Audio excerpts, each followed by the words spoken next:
Hi everyone. It's late in November, it's almost the end of term, and I wanted to record one last video introduction to our weekly discussions and weekly class notes.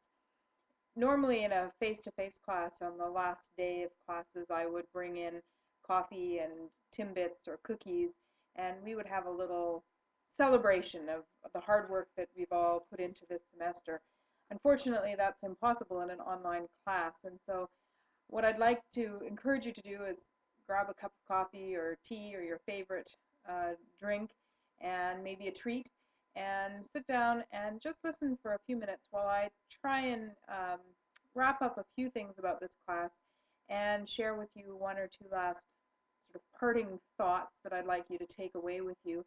And this will kind of lead into some of the other discussions that I hope we'll have in this final week, not even a full week, the final few days of this class. First of all, I wanted to thank everyone. This has been a really good semester. I taught this class last year as a face-to-face class and wasn't sure what it would be like to move it into the virtual world and teach it as an online class.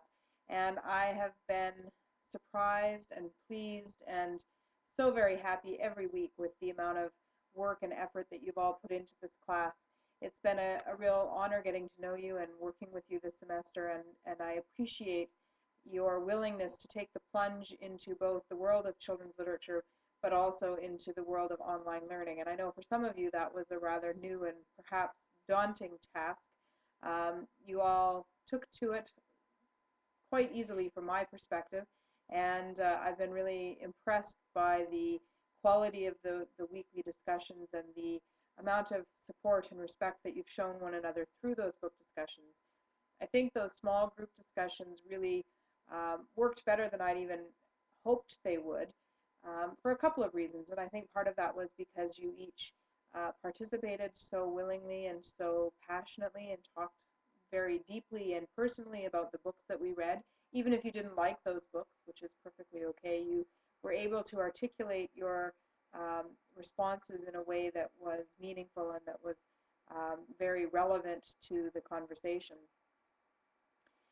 I think the group discussions worked really well too because you each brought your own unique and personal perspectives and experiences to your readings of each of the books, and you were very open and honest about sharing those experiences with others and helping others understand how you reacted to the books based on those personal experiences.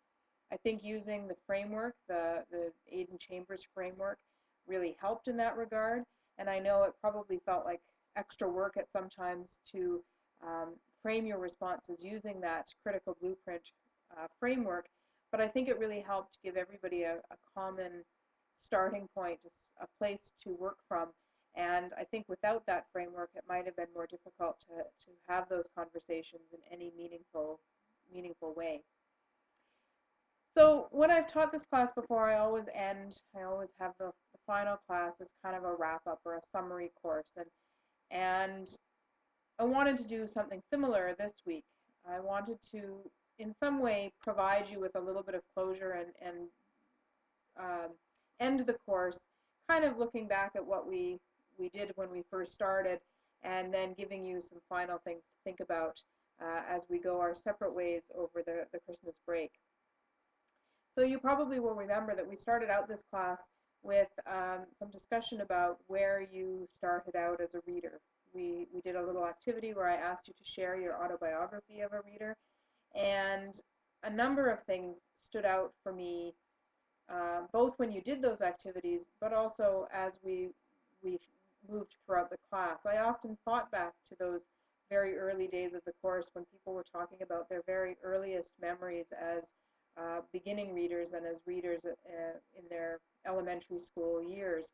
And one of the things that really stood out for me, and stands out for me every time I do that activity in any class that I teach, is the notion that reading is a very social activity. Many of you were able to talk very clearly about your memories of reading with other people, or learning to read by being read to by parents or older siblings or other adults that guided you in some way. And that idea that reading as a social activity doesn't always tie in with our school-based experiences with reading, where reading is much more done in isolation, where it's something that's a very individual task. But I think what I would really like you to do and to take away from you in this from this class is to remember that when you're working with kids that you need to encourage reading as a social activity and give them ways to experience reading with others, not necessarily just by reading out loud or by um, taking part in class activities about a particular book, but giving kids opportunities to talk about the books that they're reading. Many of you were unfamiliar with the idea of literature circles, and we did some talking about that, and I gave you some resources about literature circles on the wiki and in the eClass discussion site. And basically what we have done throughout this class, the small group discussions based on particular books that I have assigned to you to read, are a form of a virtual or online literature circle. And I think you all were able to see how powerful those online discussions were and how powerful it is to be able to talk to other people about the books that you read.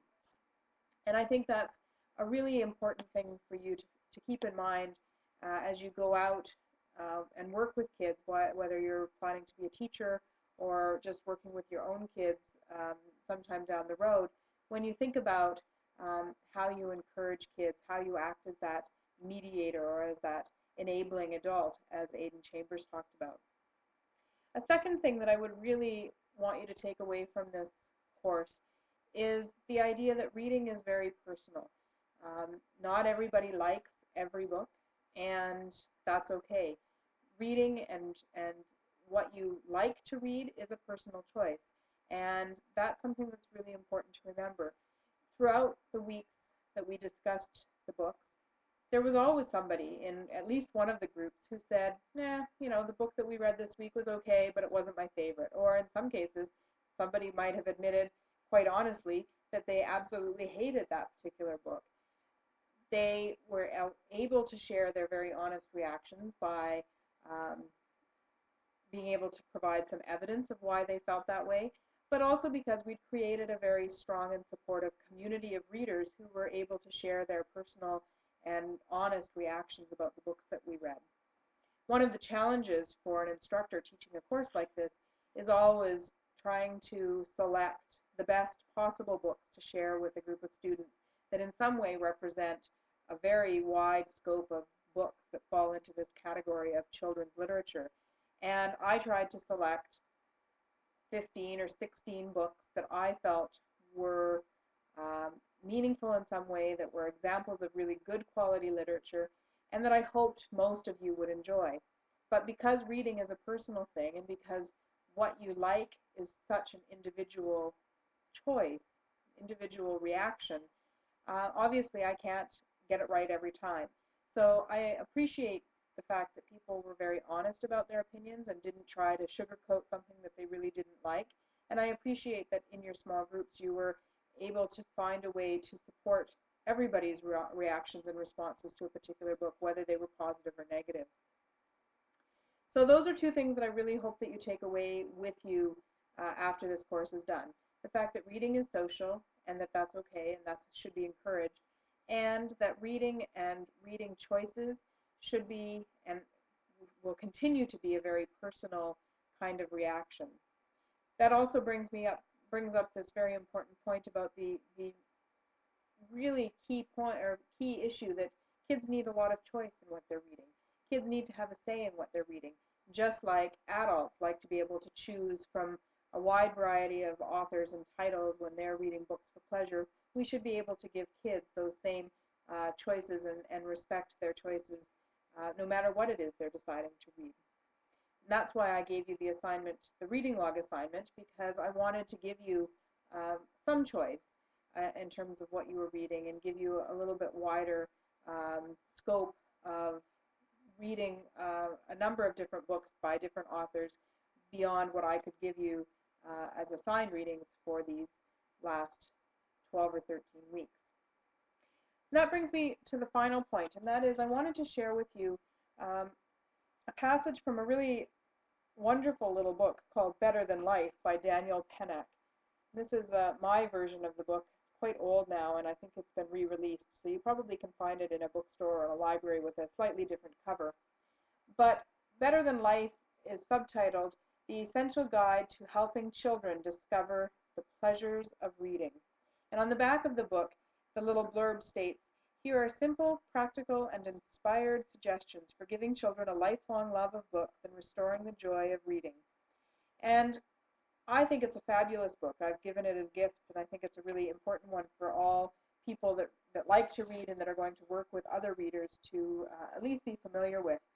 I think the key part of Pennock's book um, comes quite close to the end, where he talks about his 10 um,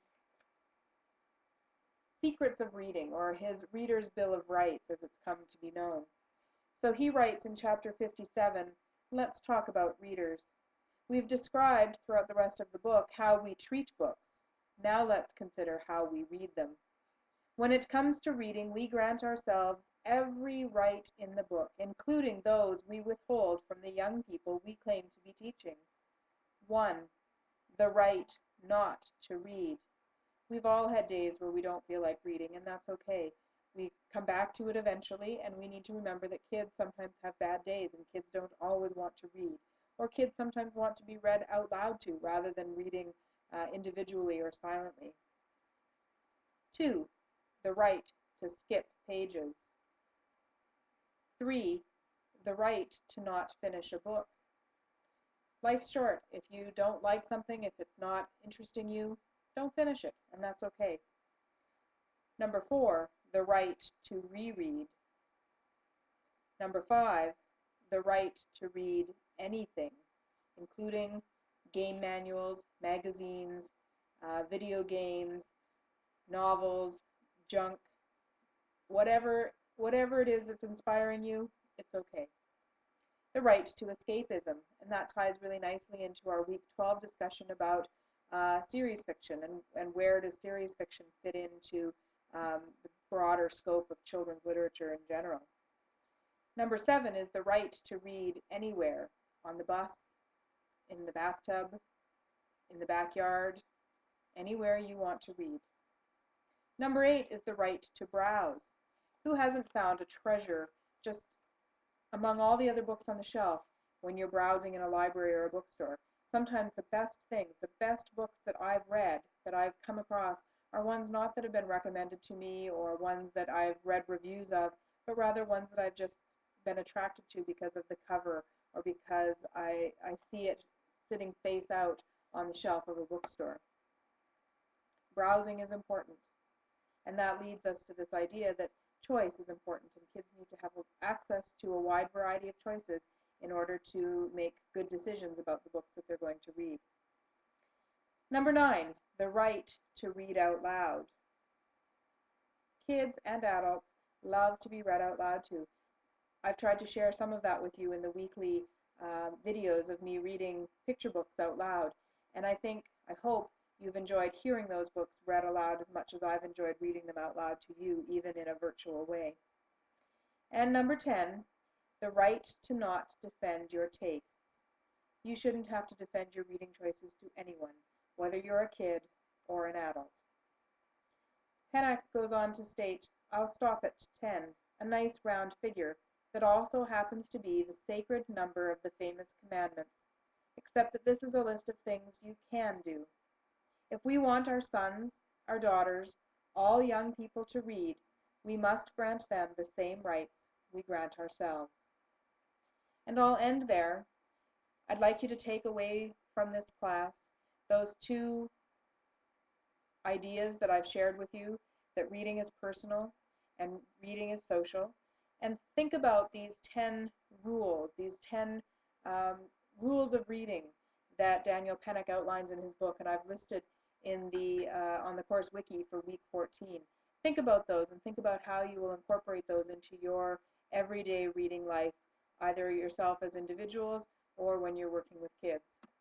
Again, thank you for participating in this class. I've really enjoyed working with you, and I hope that some of you will keep in touch. If there's ever anything I can do for you, be sure to let me know. My email will stay the same, and I'd be happy to hear from you.